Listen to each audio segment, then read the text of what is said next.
और इसका कुछ मतलब वोल्टेज का कुछ मान होगा, करंट का कुछ मान होगा। जब गुणा आप दोनों का करेंगे तो इसका मतलब हमारा जो पावर का एम्पलीट्यूड होगा, पावर का आयाम होगा, इनसे ऊपर जाएगा ना, इनसे ऊपर जाएगा, क्योंकि अब दोनों का गुणा करके आएगा भाई तो बड़ा वाला वैल्यू आएगा ना। तो इसको हम देखिए ये प्लस है, ये भी प्लस है, गुणा होगा तो प्लस में ही आएगा, मतलब हमारा वेव फॉर्म प्लस की ओर जाएगा। इससे कि जो पावर की फ्रीक्वेंसी होती है, पावर फ्रीक्वेंसी, पावर की फ्रीक्वेंसी होती है 2 गुणा सप्लाई फ्रीक्वेंसी ही नहीं सप्लाई, इसलिए पावर फैक्टर हमारा क्या है, यूनिटी है। पावर फैक्टर कितना है, 100% है। ये पूछा जाता है, ऐसे पूछा जाएगा पावर। चलिए ठीक है, तो आप लोगों ने कल रिवाइज किया था ना बढ़िया से, कल बेस तैयार किया गया था। किताब पढ़ रहे हैं आप लोग, समझ में आ रहा होगा, पूरा चीज़ें मिल रही होंगी। हाँ ठीक है। देखिए आज हम लोग पढ़ने वाले हैं भाई प्योर रेजिस्टिव सर्किट। ठीक है, प्योर रेजिस्टिव सर्किट एक ऐसा परिपथ जिसमें सिर्फ और सिर्फ रेजिस्टेंस हो। कैसा परिपथ, एक ऐसा परिपथ जिसमें सिर्फ और सिर्फ रेजिस्टेंस हो। लेकिन आइडियली कोई भी ऐसा परिपथ पॉसिबल नहीं है कि सिर्फ और सिर्फ प्रतिरोध हो। लेकिन मान लीजिए कि एक ऐसा परिपथ है जिसमें सिर्फ और सिर्फ रेजिस्टेंस है, तब अगर हम उसमें वोल्टेज अप्लाई करेंगे, कल मैं ऐसे ही शर्ट गया था यार, पूरा ब्लैक ब्लैक लग गया शर्ट में, पैंट में भी ठीक है। तो एक ऐसा परिपथ जिसमें सिर्फ और सिर्फ रेजिस्टेंस हो, तब हम अगर उसमें वोल्टेज अप्लाई करेंगे तो जो करंट होगा वो वोल्टेज के साथ चलेगा या वोल्टेज के आगे चलेगा या वोल्टेज से पीछे चलेगा। ठीक है, ये हम लोग देखने वाले हैं। लेकिन उससे पहले आप लोग ना पावर जो होता है उसको समझ लीजिए। ठीक है, किसको समझना है भाई, पावर। ये पावर जो होता है ये होता है भाई, एक होता है एक्टिव पावर, एक्टिव पावर, और फिर एक होता है आपका रिएक्टिव, रिएक्टिव पावर, पावर, और फिर होता है आपका apparent power, apparent power. Apparent power का मतलब ये टोटल पावर है एक तरह से, एक्टिव रिएक्टिव पावर का योग जो है। ठीक है, टोटल पावर। अब ये एक्टिव पावर क्या है भाई, इसी पावर को हम लोग कहते हैं actual power, true power, real power. ठीक है, ये अगर ये किसी के अंदर ये वाला पावर है, अगर कोई व्यक्ति ये पावर लेने की कैपेबिलिटी रखता है तो वह कार्य को बहुत इजीली, बहुत अच्छे से कर लेगा। ठीक है, अब सोचिए 100% पावर अगर ये ले रहा है व्यक्ति, तो यहीं पे हम समझ लेते हैं power factor. Power factor, power factor ये बताता है कि जो व्यक्ति है वो पावर को कितना ले रहा है, कितना यूज कर रहा है। पावर फैक्टर, जैसे कि हम कह रहे हैं एक व्यक्ति है ना, हम जितना पढ़ाएं भाई वो पूरा पूरा कैच कर लिया, तो हम कहेंगे इसका पावर फैक्टर 100% है। तो किसी भी मशीन का पावर फैक्टर कितना होना चाहिए, 100% तो आइडियल केस में होगा नहीं, लेकिन 100 के आसपास होना चाहिए। ठीक है, 100 के आसपास होना चाहिए। ठीक है, मतलब इकाई के रूप में देखेंगे तो 100 को अगर इकाई के रूप में चेंज करेंगे तो 1 आएगा। मतलब मशीन का पावर फैक्टर अगर यूनिटी है तो इसका मतलब वह मशीन, वो उस मशीन का एक्टिव जो पावर है वो टोटल है, टोटल ले रहा है मशीन, टोटल पावर को यूज कर पा रहा है। ठीक है, मतलब जैसे आपने खाना खाया और खाना में जितना भी पोषण था सब आप यूज कर लिए हैं, आपको पूरा पोषण मिल गया, तो इसका मतलब आपने वो जो पोषण लिया वही है एक्टिव पावर, उससे आपको ऊर्जा मिली। तो हम कहेंगे बताइए तब आपका पावर फैक्टर कितना है भाई, अगर आपको उस खाने से पूरा पोषण मिल गया तो आपका पावर फैक्टर कितना है, 1 है, यूनिटी है। मतलब आपने टोटल पावर को यूज किया। लेकिन वहीं पे भाई कह रहे हैं यार खा रहे हैं, लगा ही नहीं रहा है शरीर में, इसका मतलब वो आ गया भाई ये वाला पावर, रिएक्टिव पावर, इसे कहते हैं इमेजिनरी पावर। हमने आपको खूब मोटिवेट किया, तब से दूसरा कोई व्यक्ति आ गया, वो आपको वहीं पे डीमोटिवेट कर दिया, नेगेटिव पावर दे दिया आपको। मैं जितना मोटिवेट किया उतना ही आपको वो डीमोटिवेट कर दिया, मतलब वो रिएक्टिव पावर आपके अंदर डाल दिया। और यहाँ पे टोटल पावर आप देख रहे हैं तो 0 आ गया। पावर फैक्टर कितना हो गया, 0। कुछ काम होगा, पावर बस कुछ बचा है इनके अंदर? कुछ नहीं। तो इसका मतलब ये कह सकते हैं, दूसरे भाषा में ये कह सकते हैं कि एक तरह से मैं जितना भी पावर आपको दिया, आपने पूरा मुझे पावर वापस कर दिया, क्योंकि आपके ऊपर रिएक्टिव पावर हावी हो गया। कौन हावी हो गया? Reactive power. समझ में आया ना? एक्टिव पावर क्या होता है, रिएक्टिव पावर क्या होता है। तो कोशिश होती है किसी भी मशीन में ज़्यादा से ज़्यादा एक्टिव पावर हो, ये कम हो। ऐसा तो है नहीं कि 100% सही होगा, रिएक्टिव पावर होगा नहीं, किसी व्यक्ति के अंदर नकारात्मक गुण होगा नहीं, होगा लेकिन कम होगा। सबसे ज़्यादा एक्टिव पावर होना चाहिए। तो एक्टिव पावर क्या है भाई?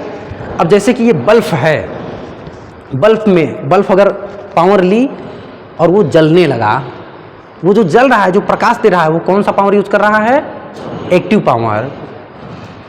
बल्ब जल रहा है, प्रकाश दे रहा है, वो कौन सा पावर यूज करना है?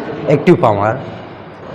अगर एक्टिव पावर नहीं यूज करता तो वो जितना जलता नहीं, फिर वो पावर जो था उसको वापस कर देता। जहाँ सप्लाई पावर जितना मिली थी, अगर वो वापस कर देता तो हम कहें यार इसके अंदर तो रिएक्टिव पावर आ गया। और ये रिएक्टिव पावर होता है इंडक्टर और कैपेसिटर में। वहाँ पे इंडक्टर के केस में ना देखेंगे वो पावर वापस कर देता है, जितना पावर वो लेता है दूसरे क्षण वो वापस कर देता है, मतलब कर्जा नहीं रखता है, वापस कर देगा। और रिएक्टिव पावर में वो पावर तो लेगा लेकिन उसको दूसरे फॉर्म में यूज कर लेगा। जैसे बल्ब को पावर मिला, पावर लिया वो और उसको हीट के रूप में यूज कर लिया, उस पावर का हीट बना दिया। वो पावर को लेके पावर को कंज्यूम किया, उसको हीट के रूप में निकाल दिया। ठीक है, तो एक्टिव रिएक्टिव पावर मोटा मोटा आप समझ लीजिए। ये जो एक्टिव पावर का यूनिट होता है ये होता है भाई वाट, या इसको हम किलो वाट भी लिखते हैं, बड़ा यूनिट, या मेगा वाट भी लिखते हैं। और इसकी जो यूनिट होती है रिएक्टिव पावर की, ये होती है भाई volt ampere reactive, volt ampere reactive, या हम कहेंगे किलो वोल्ट एम्पियर रिएक्टिव। बहुत इंपॉर्टेंट है एक्टिव पावर रिएक्टिव पावर से, एक क्वेश्चन पक्का आएगा आपके एग्जाम में, खाली यही से वोल्ट एम्पियर रिएक्टिव और या फिर मेगा वोल्ट एम्पियर रिएक्टिव। ठीक है, ये जो रिएक्टिव पावर होता है इसको Q से प्रदर्शित करते हैं। इसको हम ना और बढ़िया समझाएंगे अभी, बढ़िया से ट्रायंगल बना के कैसे आता है। ठीक है, यहाँ मोटा मोटा समझ लीजिए आप। Q बराबर होता है भाई VI साइन फाई। Q बराबर क्या होता है? VI sine phi. ये होती है रिएक्टिव पावर। ये जो I साइन फाई है ना, अभी सूत्र बस याद करिए, छोड़िए I साइन फाई क्या है, आप याद कर लीजिए। रिएक्टिव पावर होता है Q बराबर VI साइन फाई।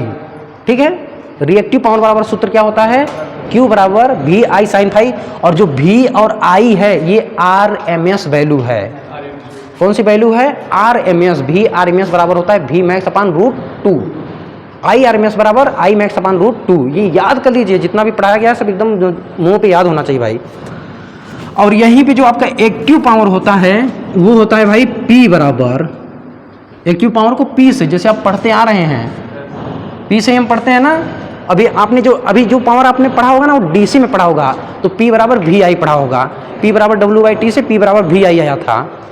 ठीक है, तो एक्टिव पावर को जो एक्चुअल पावर है इसको P से प्रदर्शित करते हैं और P बराबर होता है VI और ये cos फाई होता है। P बराबर VI cos फाई। ठीक है, ये याद कर लीजिए आप लोग। ठीक है, क्लियर है इतना? अब चलिए चलिए आगे मिलेगा, अभी जानते रहिए। ठीक है, बार बार लिखेंगे भी आ जाएगा। अब हम लोग आज पढ़ते हैं, हमारा टॉपिक है भाई, तो हमने यहाँ पे क्या पढ़ा? Power factor. ठीक है, पावर फैक्टर बताता है भाई कोई भी मशीन या कुछ भी कितना पावर को यूज कर पा रहा है, कितना ले पा रहा है या कितना वापस कर दिया, वो पावर फैक्टर से पता चलेगा। यूनिटी पावर फैक्टर है, मतलब एक पावर फैक्टर है, मतलब 100% उसने पावर को यूज कर लिया। ठीक है, पावर फैक्टर अगर कितना है, मान लीजिए जैसे हम कर रहे हैं 90 पावर फैक्टर है, इसका मतलब उसने 10% पावर को वापस कर दिया, 90% पावर को यूज किया। ठीक है, तो पावर फैक्टर जब भी हो वो 1 के पास हो, जैसे 0.9 हो, 0.8 हो, तब भी हम कहेंगे सही है पावर फैक्टर भाई मशीन का। अब देखिए प्योर रजिस्टिव परिपथ, शुद्ध प्रतिरोधी परिपथ हम बनाएंगे, सिर्फ उसमें प्रतिरोध लगा होगा। ठीक है, ये देखिए है भाई, इसमें सिर्फ और सिर्फ प्रतिरोध लगा है।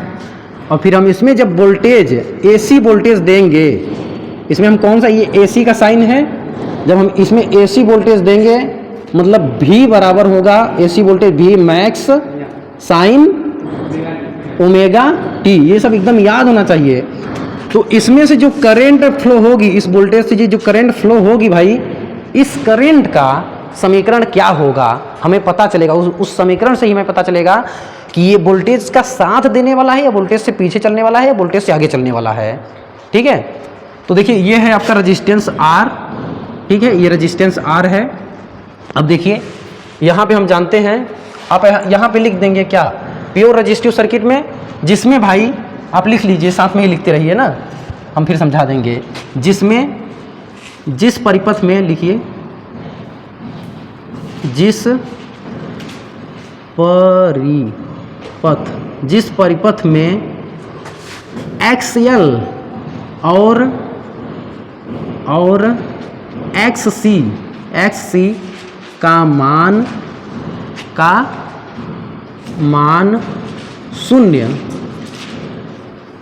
शून्य होता है, एक्सएल और एक्ससी का मान शून्य होता है, और तथा लिखिए, तथा उस परिपथ में, तथा, हाँ ये सब आप लोग देखा करिए, कभी हम गड़बड़ लिख देते हैं। उस परिपथ में केवल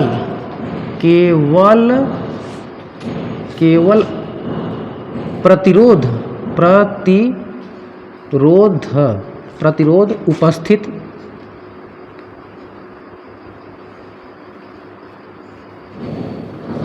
होता है,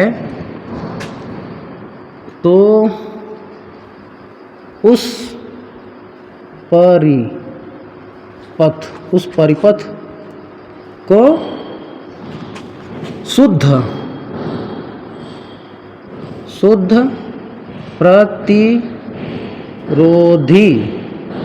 प्रतिरोधी परिपथ कहते हैं।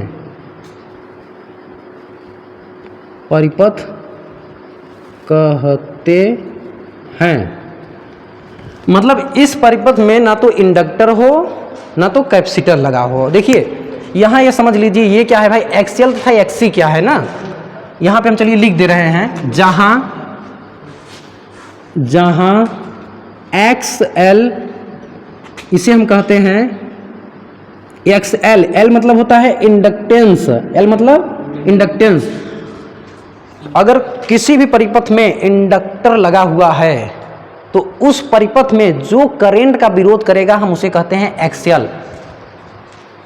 ठीक है, डीसी में करंट का जो विरोध करता है उसे हम प्रतिरोध कहते हैं। लेकिन एसी परिपथों में इंडक्टर भी होता है, कैपेसिटर भी होता है और ये रजिस्टर भी होता है। ठीक है, और इस रजिस्टर में जो विरोध करता है करंट का उसे हम कहते हैं रजिस्टेंस।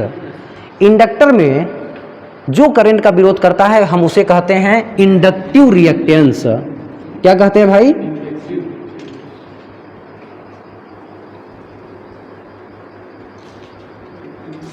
Inductive reactance. ठीक है, और कैपेसिटर वाले परिपथ में जो करंट का विरोध करता है हम उसे कहते हैं कैपेसिटिव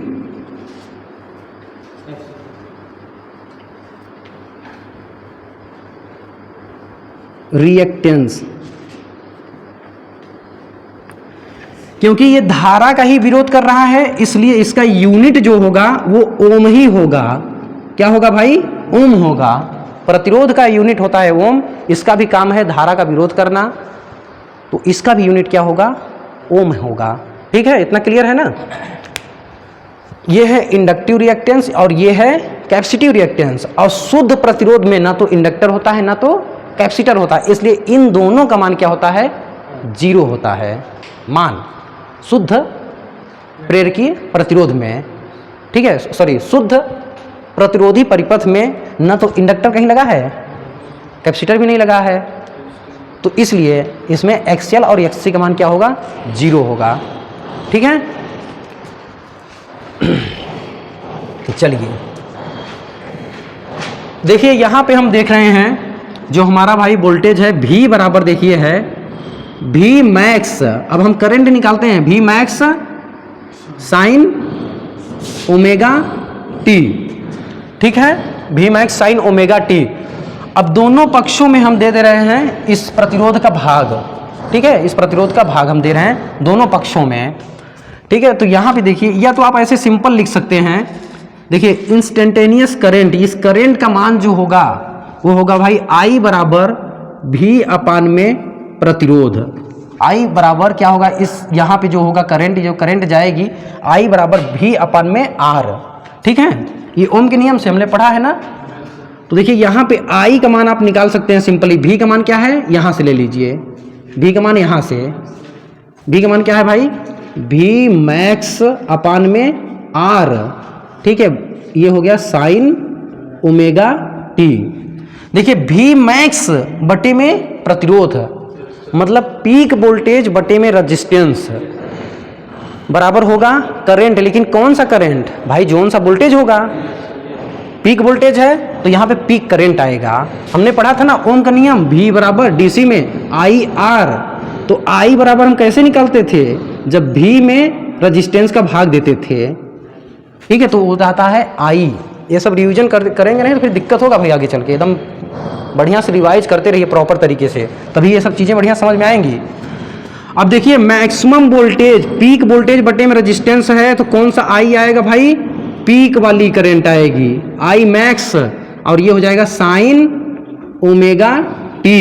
देखिए जो हमारी करंट आई वो ओमेगा टी के रूप में आ रही है, इसका मतलब क्या हुआ कि जहां से वोल्टेज चलेगा वहीं से करंट चलेगा, दोनों का फेज क्या होगा, समान होगा, सेम फेज, जहां से हमारा करंट, जहां से वोल्टेज चल रहा है वहीं से करंट।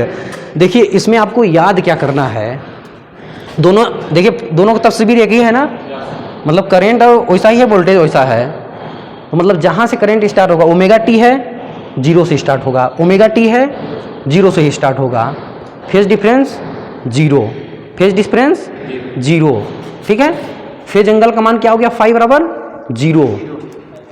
समझ में आ रहा है, चलिए इसको मिटा दे रहे हैं ना, ये आप लोग लिखे हैं क्या, लिख लिए, ठीक। अब देखिए इसमें आप लोगों को मेन रूप से देखना, इसको थोड़ा ऊपर बनाएं,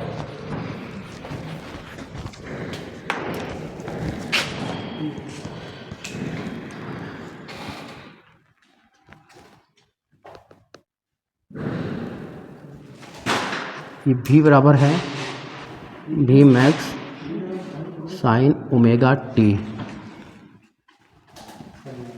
ये I है और ये प्योर रेजिस्टेंस। देखिए अगर हम इसका वेव फॉर्म बनाएं तो सिंपली बना सकते हैं भाई। देखिए करंट का जो मान आया था वो रेजिस्टेंस में भाग देने के बाद आया है ना, तो इसका मतलब जो वोल्टेज का मैग्नीट्यूड होगा, जो वोल्टेज का मान होगा वो करंट से अधिक होगा। हमने करंट को कैसे प्राप्त किया, ओम के नियम से, जब वोल्टेज में रेजिस्टेंस का भाग दिए हैं तो इसका मतलब इसका मैग्नीट्यूड इससे क्या होगा, अधिक होगा, इसका जो होगा एम्पलीट्यूड वो ऊपर होगा वोल्टेज का, और करंट का जो एम्पलीट्यूड होगा वो नीचे होगा, ठीक है। चलिए हम सबसे पहले देखिए ओमेगा टी है, मतलब यहाँ जीरो से स्टार्ट होगा वोल्टेज, ये मान लीजिए भाई कुछ ऐसे चला है, ऐसे चल दिया, सिंपल, ठीक है। इसको थोड़ा और ऊपर बनाएं ताकि पावर को भी हम इसी में दिखा दें। ये लिख लिए हैं क्या आप लोग, ये लिख लिए हैं, मिटा दें इसको।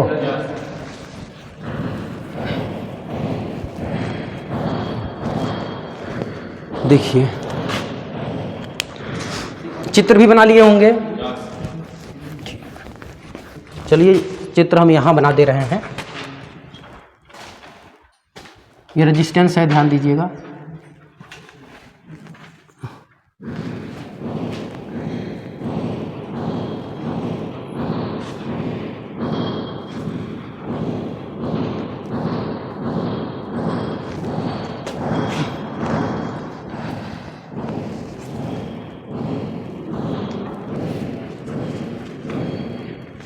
देखिए वोल्टेज जो होगा जीरो से स्टार्ट होगा भाई, ऐसे चलेगा, ये ऐसे, ठीक है, अब देखिए करंट जो होगा यहाँ से यहाँ तक की दूरी को हम एम्पलीट्यूड कहते हैं, आयाम कहते हैं। अब करंट का जो आयाम होगा इस वोल्टेज से कम होगा, क्योंकि हम वोल्टेज में रेजिस्टेंस का भाग दिए हैं तब करंट आया है ना। तो देखिए इसको हम ऐसे दिखा दे रहे हैं, डॉट वाली लाइन से दिखा दे रहे हैं करंट को, ये ऐसे ऐसे ऐसे ऐसे, फिर यहीं पे ये जीरो होगा जहाँ वोल्टेज, फिर ये ऐसे चलेगा, फिर ऐसे ऐसे, फिर ये वोल्टेज पे जाके जीरो होगा। मतलब जहाँ पे वोल्टेज मैक्सिमम हुआ है वहीं पे करंट मैक्सिमम हो रहा है, और जहाँ पे वोल्टेज जीरो हुआ वहीं पे करंट जीरो हुआ। ठीक है, इस डायग्राम को हम कौन सा डायग्राम कहते हैं भाई? वेव। ठीक है, ये हम लिख सकते हैं करंट और वोल्टेज का वेव, मतलब तरंग डायग्राम। ठीक है, हमने करंट और वोल्टेज का वेव डायग्राम दिखा दिया। ठीक है ना। अब देखिए यहीं पे हम पावर का दिखा दे रहे हैं। पावर हम पढ़े थे कल, पावर बराबर अभी पढ़े हैं VI ना। देखिए पावर बराबर क्या होता है आप जान लीजिए। पावर बराबर होता है भाई वोल्टेज में आप करंट का जब गुणा कर देते हैं तो वो आपका निकल के आता है पावर। ठीक है, वोल्टेज में जब करंट का आप गुणा करते हैं तो क्या निकल के आता है? पावर। अब देखिए पावर ये वोल्टेज है, ये हमारा वोल्टेज का है। चलिए यहाँ लिख दे रहे हैं V बराबर है ये V max sine omega T, और ये जो है ये करंट की है भाई। क्या है भाई? करंट की I सेम है I max sine omega T। अब यहीं पे देखिए हम पावर का दिखा दे रहे हैं। चलिए यहाँ पे ऐसे कर लीजिए आप, और ये यहाँ पे देखिए पावर का कैसे आएगा। देखिए इसका कुछ मैग्नीट्यूड होगा और इसका कुछ, मतलब वोल्टेज का कुछ मान होगा, करंट का कुछ मान होगा। जब गुणा आप दोनों का करेंगे तो इसका मतलब हमारा जो पावर का एम्पलीट्यूड होगा, पावर का आयाम होगा, इनसे ऊपर जाएगा ना, इनसे ऊपर जाएगा, क्योंकि अब दोनों का गुणा करके आएगा भाई तो बड़ा वाला वैल्यू आएगा ना। तो इसको हम देखिए ये प्लस है, ये भी प्लस है, गुणा होगा तो प्लस में ही आएगा, मतलब हमारा वेव फॉर्म प्लस की ओर जाएगा। इससे ये प्लस साइड होता है, ये माइनस साइड होता है ना। चलिए यहाँ से कट कर दे रहे हैं हम, ये दूसरा मान लीजिए पावर का। ये किसका है भाई? पावर। यहाँ PT लिख दे रहे हैं, मतलब पावर का ये है डायग्राम खींच रहे हैं। अब देखिए इसका और इसका दोनों का गुणा होगा, ये वेव फॉर्म का प्लस प्लस है, तो हमारा जो पावर जाएगा वो लंबा ऐसे जाएगा, ये ऐसे। ठीक, अब देखिए दोनों माइनस में हैं, ये भी माइनस में ग्राफ है, ये भी माइनस में ग्राफ है। गुणा होगा तो क्या हो जाएगा? प्लस में ग्राफ बनेगा। माइनस में है, ये भी माइनस में है, गुणा होगा तो क्या होगा? प्लस में ग्राफ बनेगा। तो ये देखिए पावर ये ऐसे भाई, यहाँ मतलब हमारा जो ग्राफ ऐसे ही चलता रहेगा, हमारा ग्राफ पावर का ऐसे बनता रहेगा, ये ऐसे। अब देखिए यहाँ पे आपको देखने के लिए मिल क्या रहा है, इसमें कहीं नेगेटिव पावर आपको दिख रही है? हाँ, नेगेटिव पावर नहीं है। मतलब प्योर रेजिस्टिव सर्किट में नेगेटिव पावर होता ही नहीं है। नेगेटिव पावर मतलब रिएक्टिव पावर, रिएक्टिव पावर इसमें नहीं है, रिएक्टिव पावर नहीं है। तो इसमें ये जो पावर होता है यही पावर क्या है? Active power. ठीक है, कहीं नहीं दिख रहा है ना माइनस में। क्या हुआ? सो रहे हो क्या संतान? ठीक है, देखिए समझ में आ रहा है ना। तो यहां पे अब देखिए, अब हमारी जो पावर है, पावर जो है अपना एक साइकिल भाई यहां से चली, यहां से कंप्लीट कर ली पावर का एक साइकिल। टाइम पीरियड कहते किसे हैं? एक चक्कर लगाने में जो समय लगता है हम उसे क्या कहते हैं? Time period. टाइम पीरियड का एक दूसरा भी परिभाषा है। ठीक है, जब प्रत्यावर्ती राशियां अपने नेचर को जहां से रिपीट करने लगे वहां तक को हम कहते हैं टाइम पीरियड। अपने नेचर को मतलब, अब जैसे कि ये है भाई नेचर, मतलब जहां से ये रिपीट करने लगे, जैसे ये यहां से यहां चला, फिर हम देख रहे हैं आगे जो इधर दिखाई दे रहा था ग्राफ वही आगे दिखाई दे रहा है, तो इसका जो टाइम पीरियड होगा यहां से यहां तक होगा। अब जैसे ये है ग्राफ यहां से यहां, लेकिन हम आगे देख रहे हैं उसका उल्टा है, फिर यहां देखेंगे तो ये ऐसे शुरू होगा, तो यहां से ये रिपीट करना शुरू हो गया, तो इसका टाइम पीरियड यहां तक होगा। ठीक है, तो देखिए यहां तक का टाइम पीरियड मान लीजिए है T। इस वाले का टाइम पीरियड कितना है भाई? T है। इस वाले का टाइम पीरियड कितना है, टी है। तो इसी के कंपेयर में इस पावर का, मतलब इसी परिपथ में इस पावर का टाइम पीरियड कितना हो जाएगा, आप कहेंगे t/2, इसका आधा t/2। ये कल हम बढ़िया समझाए थे ना, t/2 हो जाएगा। ठीक है, कहने का मतलब देखिए, ये जो है अपनी एक साइकिल कंप्लीट करने में जितना भी समय ले रहा है उसका आधा समय पावर लेता है अपना एक साइकिल कंप्लीट करने में। ठीक है, उसका आधा समय लेगा पावर अपने एक साइकिल को कंप्लीट करने में। हम जानते हैं कि हमारी जो एसी राशियां होती हैं उनका जो फ्रीक्वेंसी होता है 50 हर्ट्ज होता है।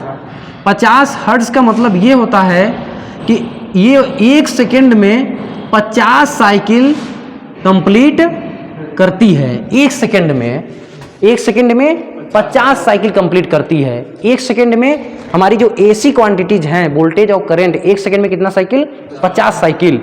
तो आप मुझे ये बताइए, ये जो है 50 साइकिल कितने सेकेंड में कंप्लीट करेगी? 50 साइकिल आप कहेंगे आधा सेकेंड में। ठीक है, इसका ये आधा ले रहा है ना समय अपना एक साइकिल कंप्लीट करने में। ठीक है, ये आधा समय ले रहा है। तो इसकी हम फ्रीक्वेंसी पूछेंगे, इसकी फ्रीक्वेंसी कितना होगी, तो आप कहेंगे कि एक सेकंड में साइकिलों की संख्या को हम फ्रीक्वेंसी कहते हैं। ये जो है भाई एक सेकंड में 50 साइकिल कंप्लीट कर रहा है, लेकिन ये आधे सेकंड में 50 साइकिल कंप्लीट करेगा, क्योंकि ये आधा समय ले रहा है अपने साइकिल को कंप्लीट करने में। समझ में आ रहा है ना? ये मतलब कि 1/2 सेकंड में ये पावर जो है, देखिए पावर जो है 1/2 सेकंड में 50 साइकिल कंप्लीट करेगा। तो एक सेकंड में कितना भाई, 100 साइकिल कंप्लीट करेगा। 100 साइकिल कंप्लीट करेगा। और यही एक सेकंड में साइकिलों की संख्या को हम क्या कहते हैं, फ्रीक्वेंसी कहते हैं। तो इस पावर की जो फ्रीक्वेंसी होगी वो कितना होगी भाई, 100 होगी। इस पावर की जो फ्रीक्वेंसी होगी वो कितना होगी, 100 हर्ट्ज। बहुत इंपॉर्टेंट है, ये बहुत ही इंपॉर्टेंट है। तो कहने का मतलब यहां से हम निकाल सकते हैं, ठीक है, यहां से हम लिख सकते हैं, एक हमें पॉइंट मिल गया कि जो पावर की फ्रीक्वेंसी होती है,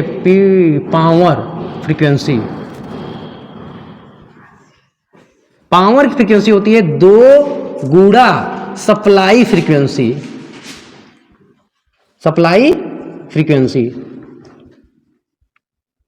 2 गुणा सप्लाई फ्रीक्वेंसी, ये क्या होती है भाई, पावर की फ्रीक्वेंसी।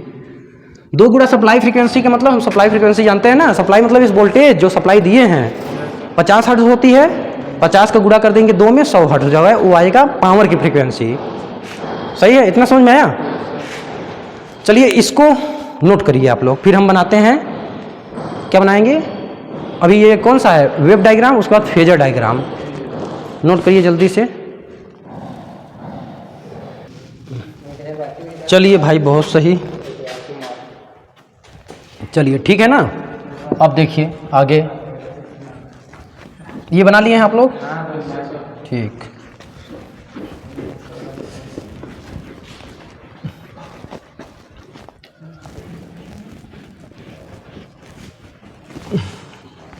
देखिए प्योर रेजिस्टिव सर्किट में हमने जो वोल्टेज दिया था V बराबर V max sine omega T, तो जो करंट हमें मिला वही मिला भाई, बिल्कुल I मैक्स। ये आपको मेन रूप से ये याद होना चाहिए, ओमेगा टी, यही पूछा जाता है। ठीक है, मतलब सेम प्योर रेजिस्टिव सर्किट में करंट का बिहेवियर वही होगा जो वोल्टेज का होगा, है ना। तो देखिए यहाँ पे फेज एंगल हम निकालेंगे, फेज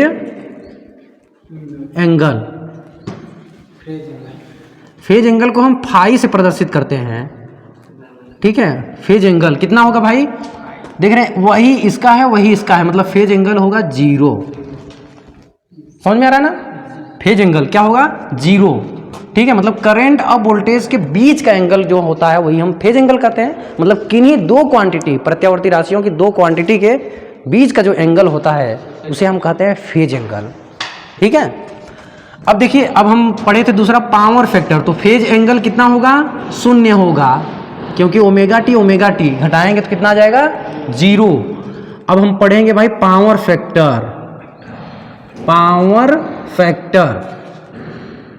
फैक्टर कितना होगा, ये होता है भाई cos फाई, पावर फैक्टर जो होता है ये होता है cos फाई, ठीक है।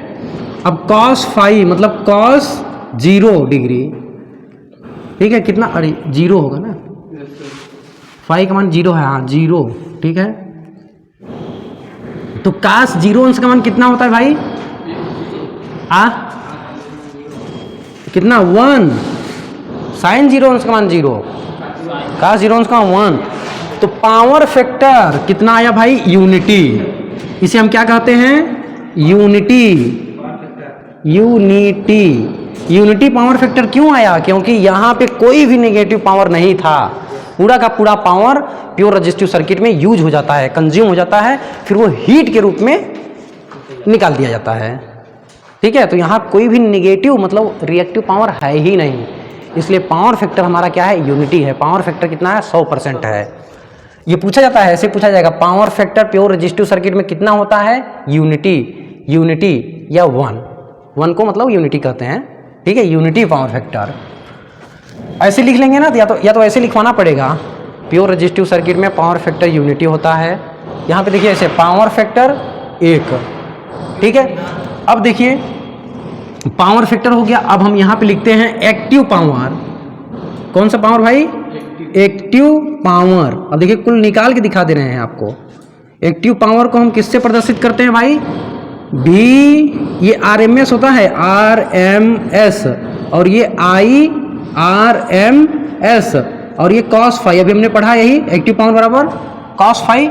और यहाँ पे cos फाई का मान अभी निकाले हैं, कितना आया है, 1 आया है ना। चलिए लिख दे रहा हूँ, ये सब है, ये सब पॉइंट है।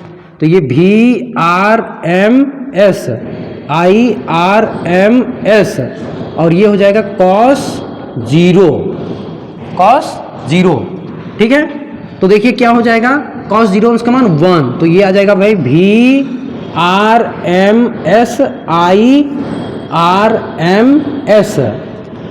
यही जो पावर होता है यही हमें DC में मिलता है, और आपको पता होना चाहिए DC सर्किट में सिर्फ और सिर्फ रेजिस्टेंस होता है, उसमें इंडक्टेंस और कैपेसिटेंस नहीं होता है। DC में सिर्फ और सिर्फ क्या होता है, रेजिस्टेंस।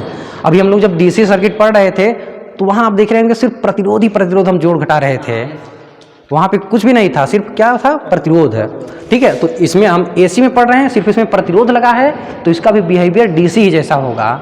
तो देख लिए हमें जो पावर मिला DC वाला ही पावर मिला। तो ये कौन सा पावर है भाई, यही पावर जो होता है इसी को हम कहते हैं DC पावर, ठीक है। मतलब शुद्ध, मतलब प्योर रेजिस्टिव सर्किट में जो पावर होगा वो DC पावर के बराबर होगा। जो DC में पावर होता है वही प्योर रेजिस्टिव सर्किट में भी पावर होगा, ठीक। तो DC पावर यही होता है, P बराबर V आई है। कोई पूछे P बराबर V भाई कौन सा पावर है भाई, ये DC में पावर हम निकालते हैं। DC सर्किट में जब हम पावर का कैलकुलेशन करेंगे तो उसमें सूत्र जो हमारा मिलेगा वो P बराबर V आई।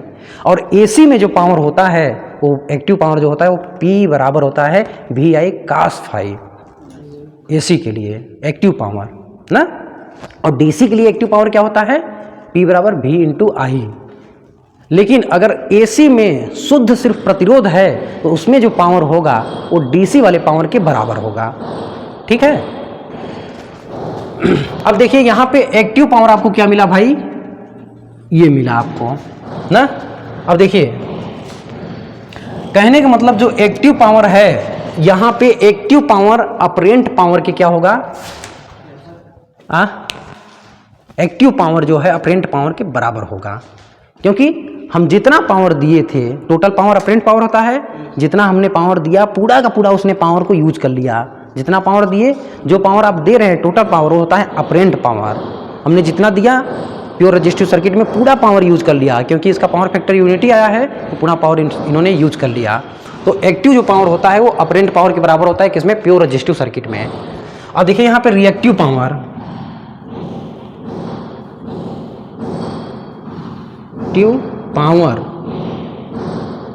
ठीक है, रिएक्टिव पावर, इसे देखिए हम कहते हैं इमेजिनरी पावर, आभासी पावर, ठीक है।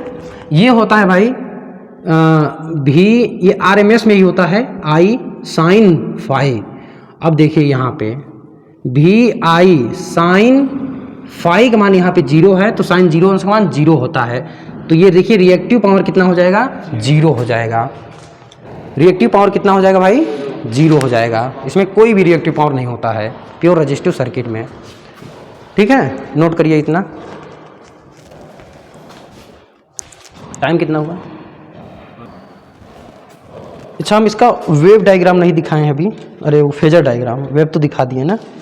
ठीक है, चलिए यहीं पे छोटा सा है फेजर डायग्राम बना लीजिए आप लोग। देखिए इसका फेजर डायग्राम पहले ही बनाना चाहिए था। फेजर